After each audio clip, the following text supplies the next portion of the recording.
नमस्कार मंडळी, लक्ष्मीच्या पावलांनी या मालिकेच्या पुढील ट्विस्टमध्ये आपण बघणार आहोत.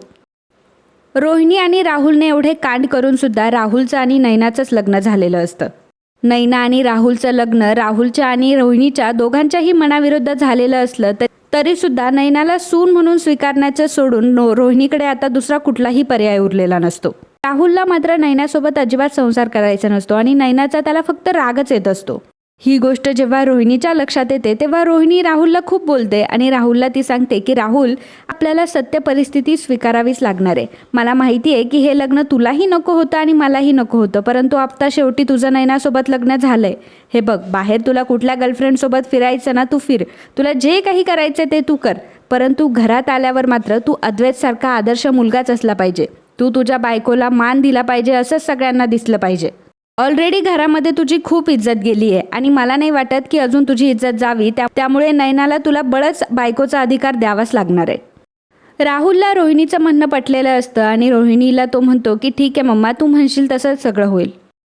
राहुलचं घरामध्ये वर्चस्व वाढवण्यासाठी आता रोहिणीने एक मोठा प्लॅन केलेला असतो आणि तिला माहीत असतं की ज्यावेळी अद्वैतची बदनामी होईल आणि अद्वैतचं स्थान जेव्हा सरकेल तेव्हाच माझ्या राहुलचं स्थान वरती येईल. ज्यावेळी अद्वैतला खाली बघण्याची वेळ येईल तेव्हाच राहुल किती कर्तबगार आहे हे सगळ्यांना दिसेल आणि त्यासाठी रोहिणीने एक मोठा प्लॅन बनवलेला असतो. त्यासाठी तिला गरज लागणार असते नैनाची.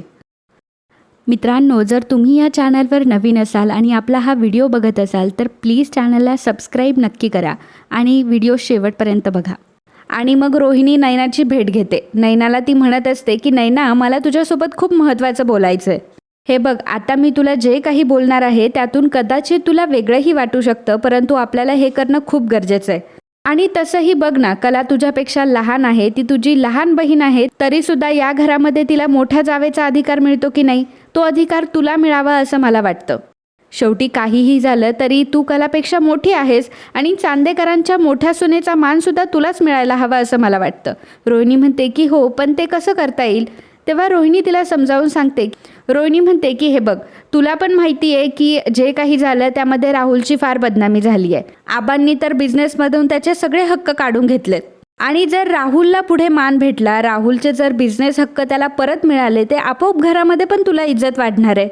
राहुल जर सगळ्यांच्या नजरेत जर कर्तबगार बनला तर शेवटी तू सुद्धा एक कर्तबगार सून म्हणून सर्वांना दिसणार आहे. मी म्हणते की हो मम्मा, परंतु हे सगळं आपण करायचं कसं. तेव्हा रोहिणी तिला सांगते की मी आहे ना, मी तुला सांगते कसं करायचं. हे बघ, काहीही झालं तरी अद्वैत या घरातला कर्तबगार मुलगा आहे, हे आपल्याला नाकारून चालणार नाही. आणि जोपर्यंत अद्वैत आहे ना तोपर्यंत घरामध्ये राहुल कोणालाच दिसणार नाही. पण मात्र अद्वैतची सगळीकडे बदनामी झाली तर अद्वैतचं स्थान नक्कीच खाली येऊ शकतं आणि ज्या दिवशी अद्वैतचं स्थान खाली येईल तेव्हा माझ्या राहुलचं स्थान आपोआप वर जाणार आहे आणि मग तुला सुद्धा या घरामध्ये एक वेगळा मान मिळणार जो आज कलाला मिळतोय. या घरात मोठ्या सुनेचा मान मिळवण्यासाठी मी काहीही करू शकते. तुम्ही मला फक्त सांगा की मला काय करावं लागेल. रोहिणी म्हणते की तुला आता फक्त एवढंच करावं लागेल की तुला अद्वैतच्या फक्त जवळ जायचं आहे. नैना म्हणते की अद्वैतच्या जवळ जाण्याने काय होणार आहे आणि मला नाही हे करायला जमणार. रोहिणी म्हणते की तुला करावं लागेल. हे बघ, पुढचं सगळं मी बघून घेईल, फक्त तुला अद्वैतच्या जवळ जायचं आहे. तुला पण माहिती आहे की तू अद्वैतचं पहिलं प्रेम आहेस आणि पहिलं प्रेम माणूस आयुष्यात कधीही विसरत नाही. त्यामुळे तेच प्रेम पुन्हा तुला अद्वैतच्या मनात जागं करायचं आहे. त्यासाठी तुला अद्वैतशी गप्पा माराव्या लागतील आणि काहीही करून तुला अद्वैतच्या जवळ जावं लागेल. नैना म्हणते की ठीक आहे, जर असं केल्याने राहुलचं आणि माझं घरातलं जर स्थान वाढणार असेल तर मी हे करायला तयार आहे. रोहिणी मात्र मनामध्ये म्हणत असते की ही मूर्ख मुलगी फायद्यासाठी अगदी काहीही करू शकते आणि आता ह्या मूर्ख मुलीचा वापर करून मी पुन्हा माझ्या राहुलचं स्थान कसं वरती आणेल, आता हे सगळेजण बघतील. त्यानंतर रोहिणी मुद्दामच आता नैनाला अद्वैतच्या रूममध्ये पाठवते. अद्वैत त्यावेळी त्याच्या रूममध्ये असतो. रोहिणी दरवाजाच्या बाहेर उभी असते आणि आता ती त्या दोघांचा व्हिडिओ रेकॉर्ड करत असते. नैना आता अद्वैत जवळ जाते आणि अद्वैतला म्हणत असते की काय करतोय अद्वैत. अद्वैत म्हणतो की काही नाही, जरा बिझनेस डिटेल चेक करत होतो. तुझं काही काम होतं का नैना, तू डायरेक्ट रूममध्ये आलीस. तेव्हा नैना म्हणते की नाही अद्वैत, माझं खरं तर काही काम नव्हतं तुझ्याकडे. मला तुला फक्त सॉरी म्हणायचं होतं, कारण मी तुझ्यासोबत खूप वाईट केलं आहे. मी आपल्या लग्नातून पळून गेले, त्यामुळे तुला किती साऱ्या गोष्टींचा सामना करावा लागेल याची आयडिया मला आहे. पण मी तुझ्यासोबत वाईट केलं आणि राहुलने माझ्यासोबत वाईट केलं. तुला जे काही दुःख झालं असेल, तुला जो काही त्रास झाला असेल तो मी समजू शकते आणि तो त्रास मलासुद्धा झाला आहे. मी सुद्धा त्या परिस्थितीतून गेली आहे. अद्वैत नैनाला म्हणत असतो की सोड आता, जे झालं ते झालं. तेव्हा नैना म्हणते की नाही अद्वैत, खरं तर मला खूप गिल्टी वाटते की मी तुझ्यासोबत असं वागले. मी असं नव्हतं वागायला पाहिजे. मला माफ करशील ना? अद्वैत म्हणतो की मी त्या गोष्टीबद्दल तुला कधीच माफ केलं आहे. तर नैना म्हणत असते की मग जर तू मला माफ केलं आहे तर आपण चांगले मित्र पुन्हा होऊ शकतो. काय झालं, आपलं जरी लग्न झालेलं नसलं तरी आपण दोघं एक चांगले फ्रेंड तर होऊ शकतो. तू मला तुझ्या मनातल्या सगळ्या गोष्टी सांगू शकतो. अद्वैत नैनाला म्हणतो की अगं आत्तासुद्धा मी तुझ्यासोबत बोलतोच आहे ना, आणि जेव्हा तुला काही वाटेल, जेव्हा तुला राहुल त्रास वगैरे देईल तर तेव्हा तू सगळ्यात पहिल्यांदा मला येऊन सांगशील. नैना म्हणते की हो चालेल. आता नैनाला रोहिणी इशारा करत असते की काहीही करून तू अद्वैतच्या जवळ जा. परंतु त्याचवेळी कला ही अद्वैतच्या रूममध्ये येताना रोहिणीला दिसते आणि रोहिणी जो व्हिडिओ रेकॉर्ड करत असते तो व्हिडिओ रेकॉर्डिंग आता थांबवते आणि रोहिणी तिथून पळून जाते.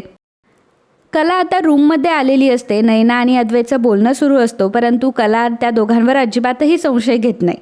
रोहिणीचा पहिला प्लॅन तर अयशस्वी झालेला असतो, त्यामुळे रोहिणीने आता दुसरा प्लॅन नैनासोबत बनवलेला असतो.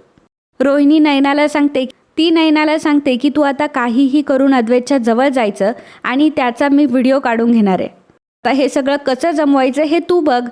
रोहिणी नैनाला अद्वैतसाठी कॉफी घेऊन जायला सांगते.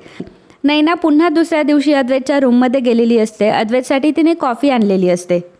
ठरल्याप्रमाणे नैना पुन्हा अद्वैतच्या रूममध्ये अद्वैतसाठी कॉफी घेऊन आलेली असते. अद्वैतला ती कॉफी देते आणि त्यांच्या गप्पा सुरू असतात. अद्वैतला मात्र नैनाच्या बोलण्यामध्ये अजिबातही इंटरेस्ट नसतो, कारण तो त्याचं काम करत असतो. नैनाला समजतं की अद्वैत काय माझ्याशी बोलत नाही आहे, तर रोहिणी त्याला इशारा करून सांगत असते की नाही, तुला काहीही करून अद्वैतच्या जवळ जायचं आहे. त्यामुळे नैना आता एक युक्ती लढवते आणि नैना म्हणते की बरं अद्वैत, तू तुझं काम कर, मी आता जाते. अद्वैत म्हणतो की हो चालेल. आता नैना पुढे जाते आणि नैनाला चक्कर येते. म्हणजे नैनाने चक्कर आल्याचं नाटक केलेलं असतं आणि ती जोरात खाली पडलेली असते. त्यामुळे अद्वैत घाबरतो आणि अद्वैत आता तिला उचलून बेडवर ठेवतो. आणि नैनाला बेडवर उचलून ठेवण्याचा तो व्हिडिओ आता रोहिणीने कॅप्चर केलेला असतो आणि रोहिणीला जे हवं असतं तेच रोहिणीने केलेलं असतं. अद्वैतने मात्र चांगल्या मनाने तिला बेडवर ठेवलेलं असतं आणि खाली जाऊन कलाला त्याने हेही सांगितलेलं असतं की कला, तुझी बहीण चक्कर येऊन खाली पडली आहे, त्यामुळे तू तिला बघ. रोहिणीला तो व्हिडिओ भेटलेला असतो. त्यामध्येच रोहिणी खूप खुश असते आणि रोहिणी आता तिचा पुढचा प्लॅन वर्क करते. तो म्हणजे रोहिणी आता एका रिपोर्टरला तो व्हिडिओ सेंड करते. त्या मीडिया रिपोर्टरने आता तो सगळा व्हिडिओ मीडियावर दाखवलेला असतो.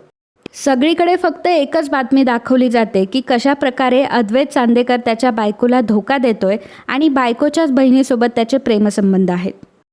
सगळ्या टीव्हीवर, सगळ्या मीडियावर फक्त एकच चर्चा सुरू असते, ती म्हणजे अद्वैत नैना. आबा अद्वैतला विचारत असतात की अद्वैत, हे सर्व काय आहे? तेव्हा अद्वैत आबांना सांगत असतो की आबा, तुम्ही जसं समजताय तसं काहीच नाही आहे. नैना फक्त चक्कर येऊन पडली होती आणि तिला चक्कर आल्यामुळे मी फक्त तिला उचलून बेडवर ठेवलं होतं. याच्या व्यतिरिक्त दुसरं काहीच नाही आहे.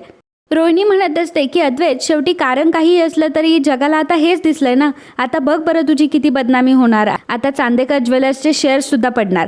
तुझी ह्या एका गोष्टीने आपल्या बिझनेसवर खूप मोठा परिणाम होणार.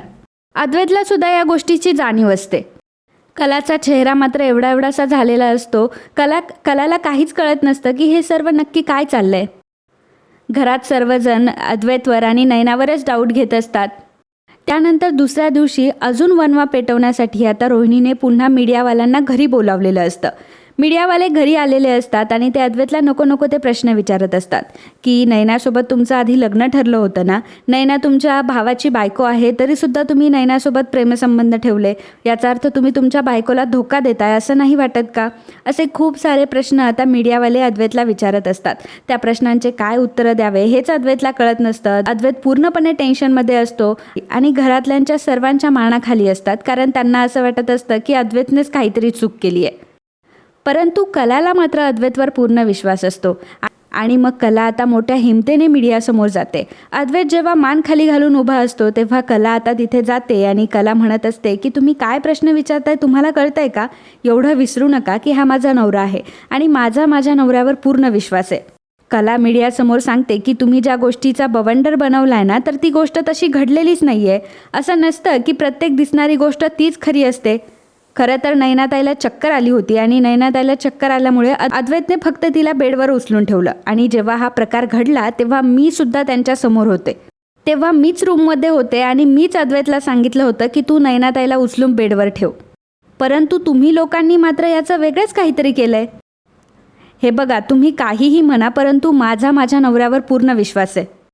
आणि अद्वैतने नयनाताईला जे उचलून घेतलं होतं ते सुद्धा माझ्या सांगण्यावरून घेतलं होतं आणि मीच सांगितलं होतं तसं. त्यामुळे आता सर्वांची तोंडं गप्प झालेली असतात. रोहिणीचा खूप मोठा प्लॅन आता इथे फसलेला असतो.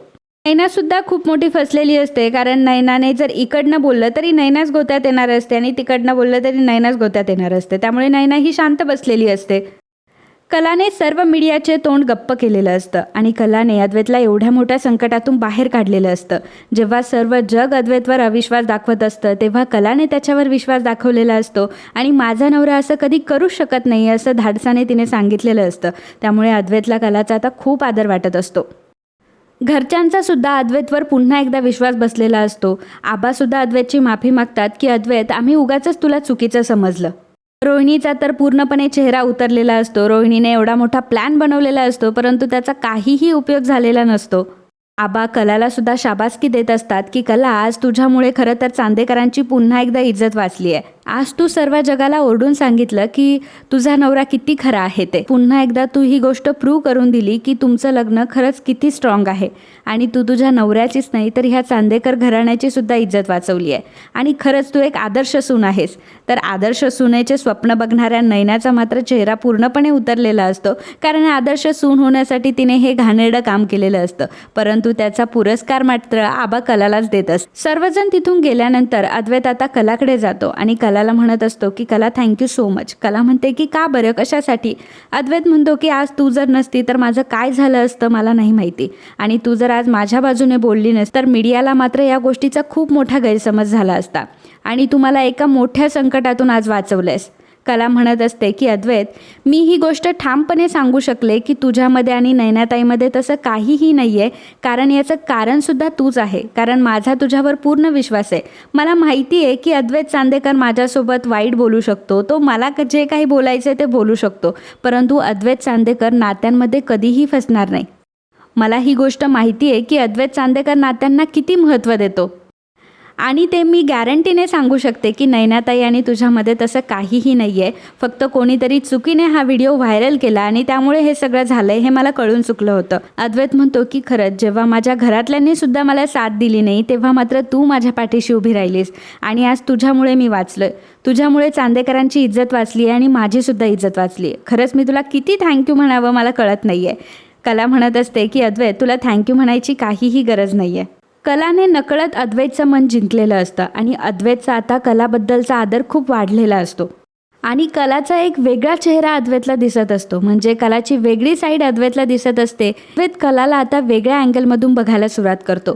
म्हणजे कला कशी वाईट आहे, कला खोटाडी आहे आणि कला स्वतःचंच खरं करते, हा जो त्याचा दृष्टिकोन असतो तो सगळा दृष्टिकोन त्या ठिकाणी कलाने मोडून टाकलेला असतो आणि आता कलाकडे तो वेगळ्याच दृष्टीने बघत असतो की कला खरंच एक समजूतदार मुलगी आहे, चांगली मुलगी आहे आणि कुटुंबाच्या सुखासाठी ती काहीही करू शकते. असं कलाचं रूप आता अद्वैत समोर आलेलं असतं आणि कला आणि अद्वैतच्या नात्यामध्ये अजूनच गोडवा निर्माण झालेला असतो. तर मित्रांनो, असेच लक्ष्मीच्या पावलांनी या मालिकेचे ट्विस्ट एपिसोड तुम्हाला आवडत असतील तर लगेच आपल्या चॅनलला सबस्क्राईब करा आणि हा व्हिडिओ तुम्हाला आवडला असेल तर व्हिडिओला लाईक आणि कमेंट करायला विसरू नका. धन्यवाद.